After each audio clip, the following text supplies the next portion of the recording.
በስመ አብ ወወልድ ወመንፈስ ቅዱስ አሐዱ አምላክ ዘላለም ሥላሴ። ዝተኸበርኩም አቦታት፣ አዴታት፣ አሕዋት፣ አሓት ከምኡውን ህፃናት ውሽጢ ዓድን ወፃን ኮይንኩም እቲ ናይ እግዚአብሔር መልእኽቲ ኩሉ ግዜ ትከታተሉ ብናይ እግዚአብሔር አምላኽና ፍጹም ሰላም እቲ ዘለኹም ትጥቀምሉ ሰዓት ሰላም ክብለኩም ትፈቱ። ከመይ ውዒልኩም ከመይ ሓዲርኩም? አሜን። አምላኽና እግዚአብሔር ናይ ነገስታት ንጉስ ናይ አማልክት አምላክ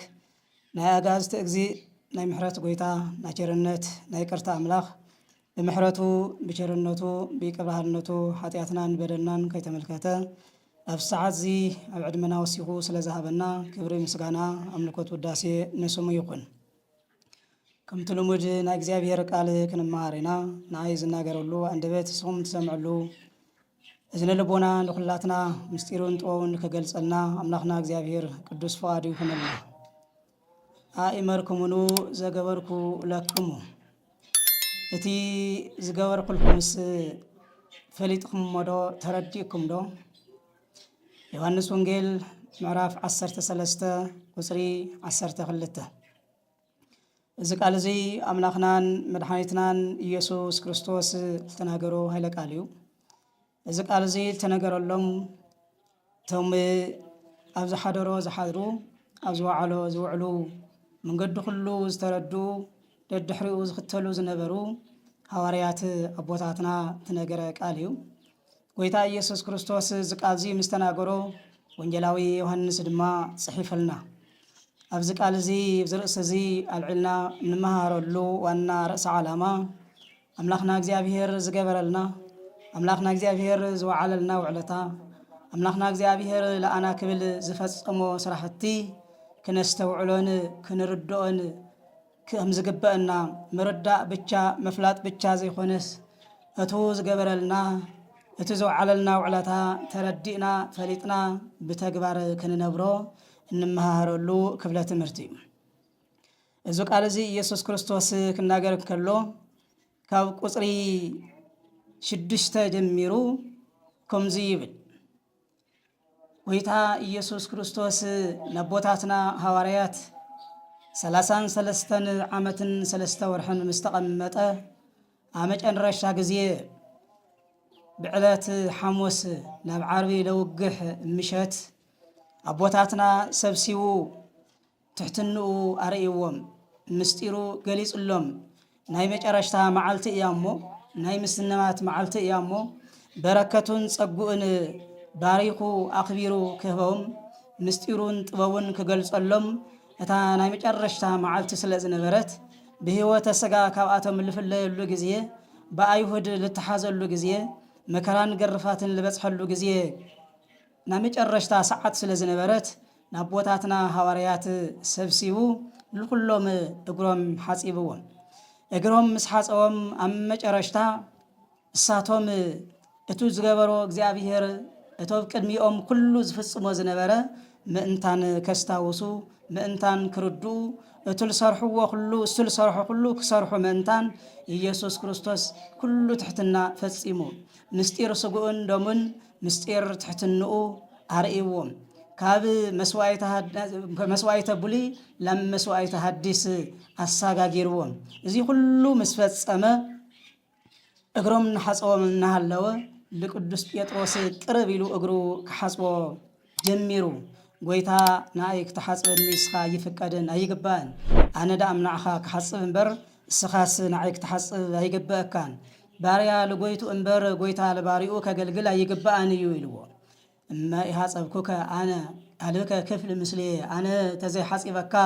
ምሳይ ክፍሊ የብልኻን ምሳይ ውህደት የብልኻን ኢልዎ። እምበኣር እዚ እንድሕር ኮይኑስ እግረይ ይቅርልና ኩሉ ሰውነተይ ሕጸበኒ ኢሉ። እግርኻ እንተሓጺበካ ኩሉ ሰውነትኻ ንጹህ ኢኻ ጽሩይ ኢኻ ኢልዎ። እዚ ማለት እቱ ኣንሕና ብጎይታ ኢየሱስ ክርስቶስ አሚንና እንጥመቆ ጥምቀት ሓደ ጊዜ ምስ ተጠመቕታ ንጹሃንን ቅዱሳንን ክቡራንን ደቂ ኣምላኽን ክንኾን ሃም ዝግበአና ለረድአና ምስጢር እዩ። እዚ ብቻ ይኾነን ኣነ ዝሰርሖ ኣለኹ እስኻ ጸኒሕኻ ልከማኻ ልበሉ እስኻ ተስተምህሮም ንዓኻ ልኽተሉ ናትኻ መንገዲ ብናትኻ መንገዲ ዝጓዓዙ ንዓኣቶም ከምኡ ክትገብር ምእንታን ክርድአካ እዩ ኢልዎ። أزي مستردأون لكلهم حدهم مسحاسهم أما جرشتا جزية تحتزي حاتيتهم أزيز جوار خلكم أستوعي لكم ماديكم ترديكم اليوم بحق يردكم على اللوديلون نسخاتكم ممهرنا نقويتانا لكم تسوق عليكم وسلازقون وقعا صبق بالكم أنبار أنا قويتاكم من ممهركم انتلقوا أقاركم كحاسقكم نسخاتكم منكم وأقار بسقطكم كتحاسقوا يقبؤكم يبلو كمتي أنا نعخاتكم زخبركم نسخاتكم ونكم وختقوروا أرآهبكم على اللخو حاشكرك هاو قويتو لأخوون قبل أخو كم زبلس بحقي يبلوكم على اللخو نسخاتكم دما ناتي مقلقلتيكم ناتي باروتيكم ناتي ملأختنياتاتكم أنا دما قركم حاسبكم نسخاتكم دما كما خاتكم زبالة بس أيكم كم غيركم كتحاسبوا كم غيركم كتأززوا تحت كتولوا يقبأكم إذا مستير زي مسجلة اللهم كافز على تسو كافز ساعات تسو دميرو مشات حموس سلازنبرة عملاخنا እግዚአብሔር بإيد أيهود بناي يهودا حماق مخري تنكل بإيد أيهود تتحز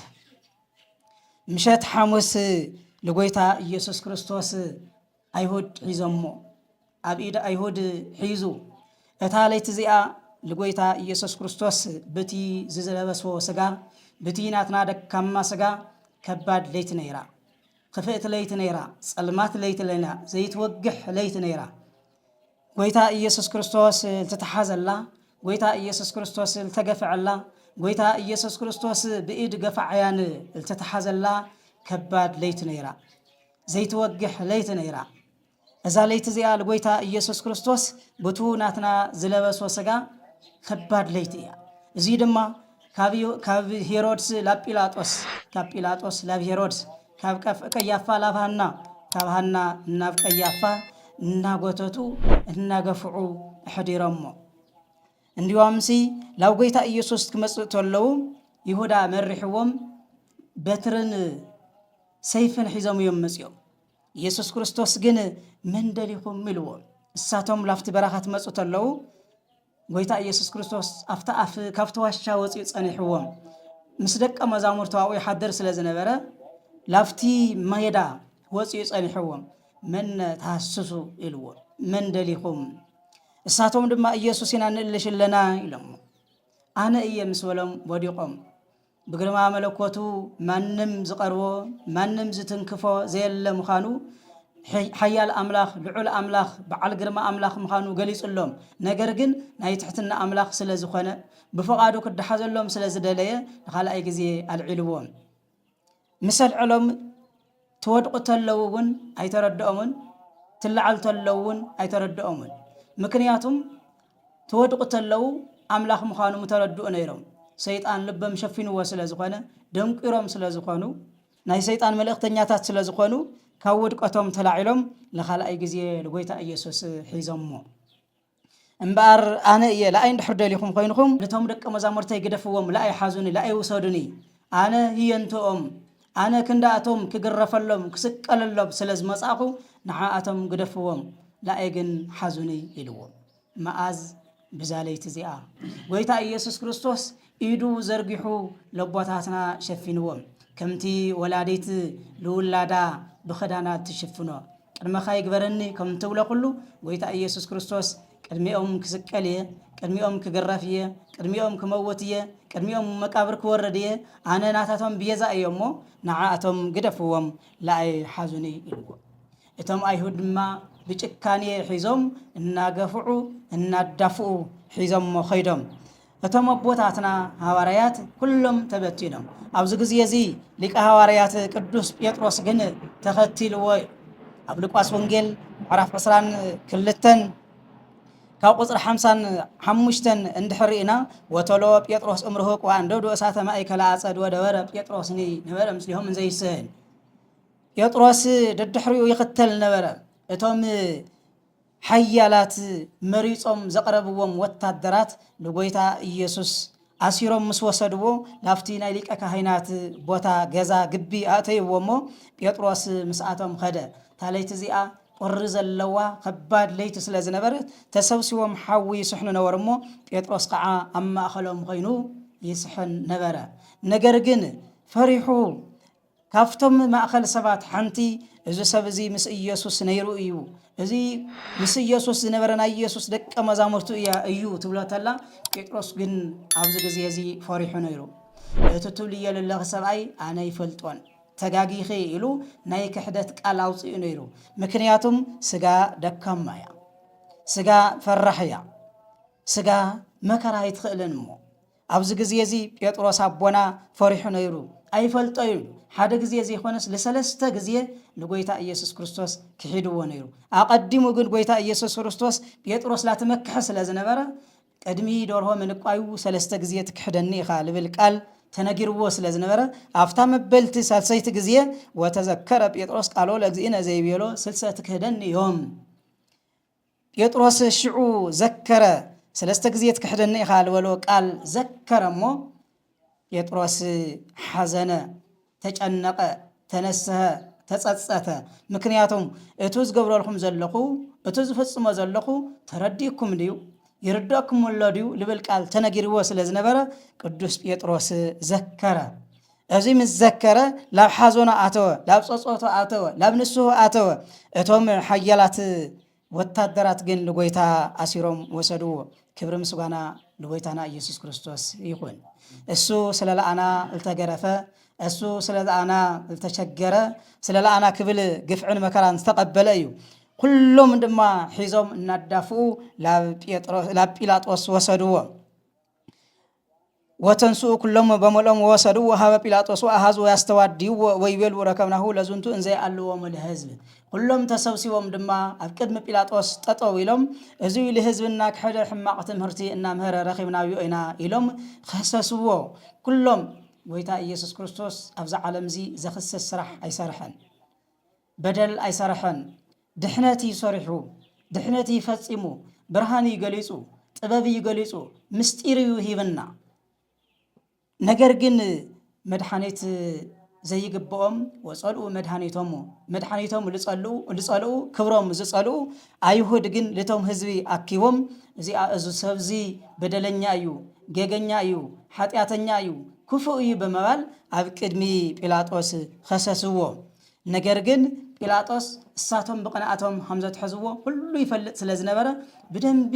ይርድኦ ስለ ዝነበረ ይሓቶም ነይሩ ብምንታይ ምኽንያት እንታይ ስለ ዝገበረ እንታይ ስለ ዛጥፈአ እናበለ በተደጋጋሚ ይሓቶም ነይሩ መልሲ ስለ ልሰኣኑ ግን ኣብ መጨረሽቱ ዝሃብዎ መልሲ እዚ እዩ በደለኛ ተዘይኸውን ነይሩ ኣይመኸሰስናየ በደለኛ ተዘይኸውን ነይሩ ላባኻ ኣይመምፃናየ በደለኛ ተዘይኸውን ነይሩ ኣይማእሶርናየ ዝብል ብቁዕ ዘይኮነ ምኽንያት የቕርቡ ነይሮም ነገር ግን እዚ ሁሉ በኢየሱስ ክርስቶስ ድሕነትና ክፍጸም በኢየሱስ ክርስቶስ ህይወትና ክፍጸም ግድ ስለ ዝኾነ ዝወረደሉ ዝተወለደሉ ንኣና ለምድሓን ስለ ዝኾነ ለኣና ለክብሪ ስለ ዝኾነ ደም ኣፍሲሱ ስጉኡ ቀሪሱ ከድሕነና ግዴታ ስለ ዝኾነ ምስቶም በደለኛታት ተቆፂሩ እንዲያም ጲላጦስ ተሓቶም እንተሎ በበዓል ፋሲኮኦም ሓደ በደለኛ ሓደ ሽፍታ ወንበድየ ይፈትሐሎም ስለ ዝነበረ ልምዲ ስለ ዝነበሮም በርባን ተባሃለ ሽፍታ ለብዙሕ ዓመታት ሽፍታ ኮይኑ ተቀመጠ ንዕኡ ዳይ ሓሸኩም ክፈትሐልኩም ወይስ ለኢየሱስ ኢሉ ጠይቅዎም ነገር ግን ኢየሱስ ክርስቶስ ካብ በደለኛ ብላዕሊ ካብ ሽፍታ ብላዕሊ ካብ ወንበድየ ካብ ሌባ ብላዕሊ ተቆፂሩ ለበርባን ፍትሐልና ለኢየሱስ ግን ስቀለልና ልብል ቃል ኩሎም ሓቢሮም ንጎይታ ኢየሱስ ክርስቶስ ከሲሰሙ ስቅለት ይግብኦ እዩ ሞት ይግብኦ እዩ ግርፋት ይግብኦ እዩ ኢሎም ኩሎም ሓዊሎም ተናጊሮም እዚ ትናገሩ ተለው እሳቶም ስለ ዝፈቀድዎ እሳቶም ስለ ዝደደይዎ ዘይኮነስ ጎይታ ኢየሱስ ክርስቶስ ንመጸሉ ዕላማ ልክስቀል ልክግረፍ እዩ ብፈቃዱ እዩ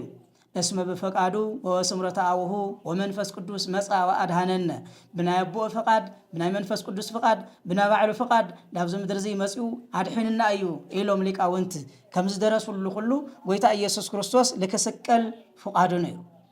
ነገር ግን ለይቲ ሙሉእ እናጋፍዕዎ ምስ ሓደሩ ንጉሆ ከዓ ላፍቶም ነገስታት አቅሪቦሞ ይሰቀል ይሞት ልብል ፍርዲ ወሲኖም ጎይታ ኢየሱስ ክርስቶስ ብዕለት ዓርቢ ኣብ መስቀል ወፂኡ ልብሱ ገፊፎም እናገረፉ እንትፍ እናበሉ እናገፍዑ መድኃኔ ዓለም ክርስቶስ ብዕለት ዓርቢ ኣብ መልዕልተ መስቀል ሰቂሎሞ ሰማይን ምድርን ጎይታ ኢየሱስ ብግርማ መለኮቱ ዘንቀጥቀጠ ملائكتي أب قدمئو ططو زيبلو ملائكتي لكرئوا زيخئلو لسماي بخواقفت بصحي بورح زنص أبرقة لمدري بعمببات بلملم بقصل شفنة مداني عالم كريستوس بعلات عربي أب مللت مسكال راح زوانو سقي لمو كدان زيبلو أنتلت لمو ويتا إيسوس كريستوس بحيرة إيرترا خفيلو زشاقرة يوردانوس زهدمة نفاسات زئززلو انباتات زئززلو بعلات عربي برجوك أما يسئنو مزيز حموت ستيو بزعل الزياء لأنا لمدحان حراقوت وزيو لأنا لمدحان بإيد حاتيات النياتات تقريفلنا تسأفعلنا زعلت زياء نيدحنت معالتيا زعلت زياء نيتسفى معالتيا زعلت زياء نيسقنت معالتيا ويتا إيسوس كريستوس ناتنا موت وسيدو ناتو هيوت زهبنا معالتيا زيانا موت نسا وانتيا وي وتوهبنا ناتنا موت وسيدو ناتو هيوت هبنا بركوتو أبزي حلنا كافتي حمشتا مئتي زمن بناي ديابلوس بارنت زنبرنايو ويتا إيسوس كريستوس بزعل الزياء بتشعات تسعات أبسيء الوردو نسأنت أوجلنا مكنياتم زورد اللو علامة لأنا لمدحان سلزقنا لأنا نسأنت الموسى سلزقنا لأنا حرا الموسى سلزقنا ويتا إيسوس كريستوس مويتلنا تسقيلنا تقريفلنا تقفيعلنا كاب قرانيو كاب بيتليم اسكاب قرانيو زلو مكراتات كله لبوتاتنا حواريات سلازردوم سلازستمرم اتيز غور خلخمس ترديكم دو الوم مؤمنات ابوتات اديتات احوات احاد غويتا ኢየሱስ ክርስቶስ ዝገበረ الناس نستوعل دو غويتا ኢየሱስ ክርስቶስ زوعل الناس نذكر دو غويتا ኢየሱስ ክርስቶስ ዝተገፈዐ الناس ኣብ ህይወትና ይማላለስ ዶ غويتا ኢየሱስ ክርስቶስ ዝቆረሰልና ስጋ ዘፍሰሰልና ደምስ ኣብ ህይወትና ኣብ ዓይንና ንዝክሮ ዶ እሱ ስጎ ዝቆረሰ ደሙ ዘፍሰሰኮ ካብ ኃጢአት ነፃ ኮይና ቅዱስ ቁርባን ተቀቢልና ናቱ ደቅክ ንኾን ኮይ ክርስቲያን ክርስቶሳውያን ምንታን ክንበሃል ኮይ ህይወታውያን ምንታን ክንኸውን ኮይ ህይወቱ ዝገበረልና ለዚህ እምባይ ጎይታና መድኃኒትና ኢየሱስ ክርስቶስ እቱ ዝገበርኩልኩም እቱ ዝሞትኩልኩም እቱ ዝሰቀልኩልኩምስ አስታውስኩም ሞዶ ተረዲእኩም ሞዶ ኣብ ህይወትኩም ይመላለስ ዶ እናበለ በተደጋጋሚ ዝጠይቀና አንሕናውን ኩል ጊዜ እዚ ነገር እዚ ኣብ ህይወትና ክንመላለሶ ይዝግበና ቅዱስ ጳውሎስ ለቆሮንቶስ ሰባት ቀዳማይ ቆሮንቶስ ምዕራፍ 11 ከቁጥር 23 ጀምርና ተለና ከምዚ ይልብለና እስመ ዘከመ ተማሃርኩ በሃበ እግዚአብሔር መሃርኩክሙ እስመ ለሊሁ እግዚእነ ኢየሱስ ክርስቶስ አነ ካብ ጎይታ ኢየሱስ ክርስቶስ እስተማሃርኩ ወእየ አስተምሂረኩም ወአመርሶ ይህዙ ወበይቲ ሌሊት ነስአ ህብስተ ትሕዝዎ ዘለው ሐሙስ ምሸት ለጎይታ ኢየሱስ ክርስቶስ ተአስርዎ ተለው እሱ ህብስቲ ባሪኹ ጽዋዕ ባሪኹ እንኩም ብልዑ ስጋይ እዩ ደመይ እዩ ጽባሕ ዝስቀል ጽባሕ ዝቁረስ ጽባሕ ዝፈስስ ኢሉ ሃዎ ወከመዝ ግበሩ ተስካሪየ እዚ ድማ ስካብ ጎይታ ለመጽእ ኢየሱስ ክርስቶስ ስካብ አነ ለመጽኩም ዝኽረይ ግበሩ ሞተይ ዘክሩ መከራይ ዘክሩ እዚ እናዘከርኩም ስለ ኃጢአትኩም እናርባዕኩም ካብ ኃጢአትኩም ነፃ ኮይንኩም ምንስሓ ተሓፂብኩም ስጋይ እናበላዕኩም ደመይ እናሰተኩም ስቅለተይ ሞተይ ግርፋተይ ግፍዐይ እናዘከርኩም ጽንሑ አነ ክመጽእ ከለኹ ከኽብረኩም እየ በብርሃን ክትመላለሱ ኢኹም በረከትን ጸጋን ክሕድረልኩም እየ ቸርነተይ ክልግሰልኩም እየ ሰላመይ ክእውጀልኩም እየ ህይወትኩም